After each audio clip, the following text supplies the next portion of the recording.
Speaker Punjab assembly Malik Ahmad Khan का कहना है कि पंजाब असम्बली के 26 अरकान के खिलाफ रेफरेंस दायर कर चुके हैं। मुंतखब होकर असम्बली में आइन की पासदारी का हल्फ उठाया जाता है, फिर उसी हल्फ की खिलाफ वर्जी की जाती है। आइन की खिलाफ वर्जी और हल्फ की पासदारी करने की कसम उठाना और फिर उसकी खिलाफ वर्जी करना किस ज़िम्मे में आता है। वो इलेक्शन कमीशन में मीडिया से गुफ्तगू कर रहे थे, सुनिए। मेरे सवाल बड़े बुनियादी सवाल हैं।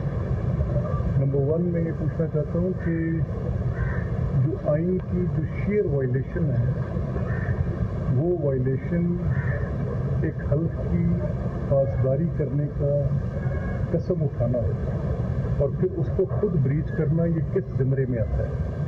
ये सवाल मैंने इलेक्शन कमीशन के आगे रखा और पूछा है। I need an answer to this is constitution, ये आइन है।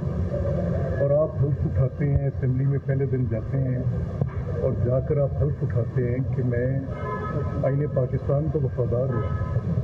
तो आइन पाकिस्तान से वफादारी, मैं उसकी पासदारी करूँगा, मैं उसकी आइन के साथ में अपने खुद रिश्ता जिसको कायम रखने का हल्फ उठाते हैं। तो इसी आइन के आर्टिकल 69 में ये लिखा है कि ये जो असेंबलीज़ हैं ये अपने